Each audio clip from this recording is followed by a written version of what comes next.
सभी को मेरा नमस्कार। मैं अखिलेश स्वागत करता हूं आप सभी का आपके YouTube channel doctor AP education पर। आज हम पढ़ने वाले हैं बुद्धि के एक अन्य सिद्धांत समूह कारक सिद्धांत के बारे में। बुद्धि का अर्थ, परिभाषा और सिद्धांत के इस चैप्टर में हम सभी ने बुद्धि का अर्थ और परिभाषा एक वीडियो में कंप्लीट किया। जितनी भी परिभाषाएं आपकी विभिन्न परीक्षाओं में पूछी गई हैं उनको इंक्लूड करते हुए, और पार्ट 2 में हम सभी ने बिने का एक कारक और स्पीयरमैन का द्विकारक सिद्धांत भी अच्छे से पढ़ लिया है। आज पढ़ेंगे समूह कारक सिद्धांत के बारे में। तो आइए जानें किसने दिया आखिर ये सिद्धांत, क्या कहता है ये सिद्धांत। तो समूह कारक सिद्धांत का प्रतिपादन किया थर्स्टन महोदय ने। समय लगभग था 1938 का। इनके ये जो सिद्धांत था वह इनके कारक विश्लेषण पर किए गए तथ्यों पर आधारित था, यानी ये भी कारक विश्लेषण के सिद्धांतों के अंतर्गत ही आएगा। आगे बढ़ने से पहले मैं आपको एक छोटी सी बात बता देना चाहूँगा। समूह कारक सिद्धांत क्या कहता है ये बताने से पहले कि बुद्धि के विभिन्न प्रकार के सिद्धांत आपको पढ़ने को मिलेंगे। इन सभी सिद्धांतों में या तो स्पीयरमैन के द्विकारक सिद्धांत की आलोचना की गई होगी, या फिर इनके दो फैक्टर को किसी ने 7 कहा होगा, किसी ने 11 कहा होगा, इसी का या तो विस्तार किया होगा। मान लीजिए एक कंप्यूटर है और उस कंप्यूटर का जो मैकेनिज्म पूरी तरीके से कंट्रोल होता है वो मदरबोर्ड से होता है। कोई आएगा कहेगा कि ये मदरबोर्ड जो है ये पूरे कंप्यूटर को चलाने का एक यूनिट है। कोई आएगा कहेगा कि नहीं, इसमें पावर सप्लाई भी एक यूनिट है और इसमें एक स्टोरेज भी यूनिट है। फिर अगला कोई आएगा, अन्य जो कार्य उसमें हो रहे हैं कंप्यूटर के अंतर्गत, उसको वो एक्सप्लेन करना शुरू कर देगा। इसी आधार पर बुद्धि की भी सिद्धांत तमाम दिए गए हैं।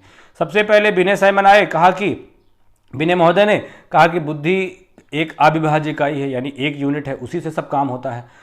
आगे स्पीयरमैन आए ने कहा कि 2 यूनिट है, एक से लाइट आती है, एक से लाइट जाती है, मतलब इनपुट आउटपुट वाला सिस्टम कंप्यूटर की श्रेणी से। ठीक है, तो यहाँ पर उन्होंने सामान्य और विशिष्ट कारक की बात कर दी। ये आगे आ रहे हैं थर्स्टन महोदय, ये उस मदरबोर्ड में और क्या क्या हो सकता है, यानी हमारी बुद्धि में और कौन कौन सी बारीक योग्यताएं हैं, ये उसको लेकर एक्सप्लेन करेंगे। आइए देखते हैं। चलो, समूह कारक सिद्धांत कहता क्या है, इसको याद करने की एक ट्रिक, दोनों बातें रखी जाएंगी। ट्रिक से हम याद कर लें और तथ्य से समझ लें। तो ट्रिक क्या है मैं बताता हूं आपको। हमेशा कभी समूह की बात होती है सामान्य अपने जीवन में, तो उन समूह के नेता भी होते कि नहीं होते हैं। कोई भी समूह होगा तो उस समूह का नेता भी होगा। यहाँ पर भी किसी न किसी नेता की बात हुई है। ठीक है, तो यहाँ पर लगभग 7 प्रकार के नेताओं की बात होगी। चलो समझे कि, और ये नेता क्या होगा, ये नेता अपने ग्रुप का रिप्रेजेंटेशन कर रहा होगा। सभी नेता, चाहे आप पिछड़ी जाति से कोई नेता आया है वो कहता है मैं पिछड़ों का नेता हूँ, कोई अगड़ी जाति से आता है कोई कहता है मैं अगड़ी जाति का नेता हूँ, यानी वो अपने में उन गुणों का धारण करते हुए आगे चलता है। ठीक, इस बात को ध्यान में रखिए और आगे आपको ये थर्स्टन का 2 मिनट में समझ में आ जाएगा। कहा कि सिद्धांत के अनुसार बुद्धि की व्याख्या कई कारकों के आधार पर की जाती है, न कि 1 या 2 कारक के आधार पर। आगे कहा कि समूह कारक सिद्धांत में कुछ मानसिक प्रक्रियाओं या क्षमताओं को करने का एक सामान्य प्रधान कारक होता है, कॉमन प्राइमरी फैक्टर होता है, जो उन सभी प्रकार की मानसिक क्रियाओं को आपस में एक सूत्र में बांधता है। क्या करता है अभी आगे समझेंगे। ठीक है, सूत्र में बांधता है और अन्य क्रियाओं से भिन्न भी रखता है। तो ये जो है ऐसी मानसिक क्रिया जिसका एक प्रधान कारक होगा, वो क्या होगी, वे सभी अपने ग्रुप का जो ग्रुप लीडर के पीछे के जितने भी लोग होंगे, वे सभी लोग एक ही क्या होंगे, एक ही बिरादरी के, एक ही ग्रुप के होंगे। यानी आपस में ये सभी जिनका एक प्रधान कारक होगा वे सभी आपस में संबंधित होंगे और साथ में मिलकर एक समूह का निर्माण करेंगे। ठीक, इस नेता को क्या नाम दिया गया, समूह का प्रतिनिधित्व करने वाले कारक को कॉमन प्राइमरी फैक्टर या प्रधान क्षमता या प्राइमरी एबिलिटी नाम दिया। किसने, थर्स्टन महोदय ने। क्वेश्चन आपसे पूछा जाए कि मानसिक योग्यताओं को प्राइमरी एबिलिटी का प्रत्यय किसने दिया, तो किसने दिया, थर्स्टन महोदय ने दिया।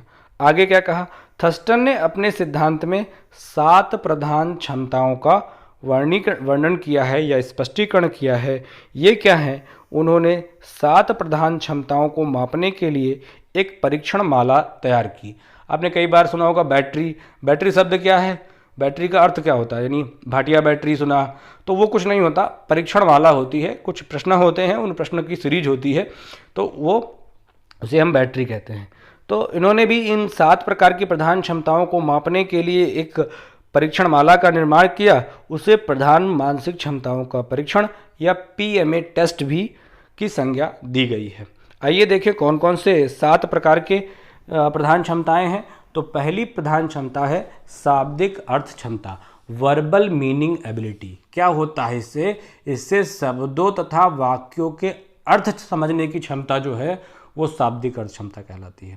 इसमें जितने भी लोग होंगे, इसमें ये जो भी कार्य प्रणाली होगी उसको नाम इन्होंने V से रिप्रेजेंट कर दिया है, वर्बल मीनिंग एबिलिटी से। दूसरे प्रकार की क्षमता शब्द प्रवाह क्षमता। इसमें क्या है? शब्दों का संबंध आपस में और उस विषय से संबंधित और उस विषय से असंबंधित शब्दों को जानने की योग्यता शब्द प्रवाह क्षमता कहलाती है। तीसरा है दैशिक क्षमता। दैशिक क्षमता क्या है? कि किसी स्थान विशेष को देख करके उस पर काल्पनिक चित्रण कर पाने की जो योग्यता है। जैसे कोई आर्किटेक्चर है, वो एक खाली प्लॉट देखता है और उस खाली प्लॉट पर पूरी बिल्डिंग का निर्माण करता है, तो वह उसकी जो योग्यता है वह दैशिक योग्यता या दैशिक क्षमता कहलाती है। आगे बहुबुद्धि सिद्धांत में भी इसकी बात हुई है। आगे चौथे प्रकार की है आंकिक क्षमता, न्यूमेरिकल एबिलिटी। कितनी परिशुद्धता से, कितनी शीघ्रता से कोई बालक न्यूमेरिकल कैलकुलेशन कर ले जाता है, वह योग्यता उसकी न्यूमेरिकल एबिलिटी या आंकिक क्षमता कहलाती है। पांचवी है तर्क क्षमता, रीजनिंग एबिलिटी। रीजनिंग एबिलिटी में क्या हुआ? वाक्य का समूह, अक्षर का समूह और उस समूह के पीछे छिपे नियम को जान पाना कहलाता है रीजनिंग। ठीक है, कोई कार्य हो रहा है, उस कार्य के पैटर्न को समझ पाना कहलाती है तर्क क्षमता या रीजनिंग एबिलिटी। आगे की बात करें, किसी भी तथ्य को कितनी जल्दी याद कर लेना, कितने लंबे समय तक याद रख पाना, ये व्यक्ति की मेमोरी एबिलिटी है, स्मृति क्षमता है, जिसको 6ठे नंबर पर रखा गया है। और 7वीं है प्रत्यक्षणात्मक क्षमता, परसेप्चुअल स्पीड एबिलिटी। इसमें क्या होता है? किसी घटना या वस्तु की डिटेल का कितनी तेज़ी से आप, मतलब किसी घटना को आपने देखा और देखकर तुरंत समझ गए। कोई बात आपको बताई गई, जैसे आपके स्क्रीनिंग टेस्ट होते हैं, कई बड़ी जैसे आपका NDA या SSB में एग्ज़ाम्स होते हैं, वहाँ पर एक छोटी सी क्लिप दिखाई जाती है, छोटी सी क्लिप दिखाकर बंद कर दी जाती है। आगे उससे कहा जाता है, आपसे उससे संबंधित चीज़ें पूछी जाती हैं। कोई गाड़ी से कोई महिला आई, इतना करके छोड़ दिया गया। अब उसमें आपसे क्वेश्चन पूछा जाएगा कि वो कार कौन से रंग की थी, उस महिला ने किस कलर की ड्रेस पहन रखी थी। यानी प्रत्यक्षणात्मक क्षमता कितनी है आपके अंदर, ये जो योग्यता कहलाती है वो परसेप्चुअल स्पीड एबिलिटी कहलाती है। तो इस तरीके से ये इतनी बातें खोज पाए बुद्धि के बारे में, तो इन्होंने अपने सिद्धांत का प्रतिपादन कर दिया और इन्होंने 7 प्रकार के मानसिक क्षमताओं के बारे में वर्णन अपने सिद्धांत में किया है। तो ये था थर्स्टन का समूह कारक सिद्धांत। इसी को आगे बढ़ाते हुए, यानी ये बात समझ में आ गई, नहीं समझ में आई होगी तो कमेंट में करिएगा, मैं आपको और डिटेल में बताऊंगा। ठीक, अगला सिद्धांत देखते हैं। दो सिद्धांत करके हम लोग पढ़ लेंगे। चैनल सब्सक्राइब जरूर करिएगा, कंटेंट आपको बेहतरीन मिलेंगे, इसकी गारंटी है। अगला एक आता है बहुकारक सिद्धांत। मैंने आपसे बता दिया कि स्पेयरमैन पर ही सबके सब आधारित हैं। कोई कहेगा 7, कोई कहेगा बहुत सारे, कोई कहेगा 11 प्रकार, कोई कहेगा तमाम। ठीक है, कोई कहेगा 9 बहुबुद्धि सिद्धांत में। तो बहुकारक सिद्धांत का प्रतिपादन किया थॉर्नडाइक ने। इसे सत्तात्मक मॉडल या इसे बालू सिद्धांत भी कहा जाता है। ठीक है, इसको क्या बोलते हैं? बालू सिद्धांत भी कहा जाता है। इस सिद्धांत के अनुसार बुद्धि की रचना छोटे छोटे कारकों के मिलने से हुई है। प्रत्येक कारक या तत्व एक विशिष्ट मानसिक क्षमता का प्रतिनिधित्व करते हैं और साथ ही साथ एक दूसरे से स्वतंत्र भी होते हैं। नाम जान लीजिए, उतना ये प्रचलन में नहीं है, ना ही इसकी इतनी ज़्यादा मान्यता है। बस इस सिद्धांत के अनुसार सामान्य बुद्धि जैसी कोई चीज़ नहीं होती, ये मानते हैं। लेकिन कहीं ना कहीं ये भी मान लेते हैं कि इन सभी कार्यों को करने में एक उभयनिष्ठ कारक होता है वो उभयनिष्ठ कारक की जो बात हुई है वो वही सामान्य कारक है जिसकी बात स्पीयरमैन ने की है। अगर क्वेश्चन यहाँ से बनाते हैं, वैसे तो नहीं ज़्यादा बनता है, लेकिन अगर सिर्फ बनता है क्या कि ये सिद्धांत किसने दिया, बहुकारक सिद्धांत किसने दिया, तो थॉर्नडाइक, या बालू सिद्धांत किसने दिया, थॉर्नडाइक ने दिया।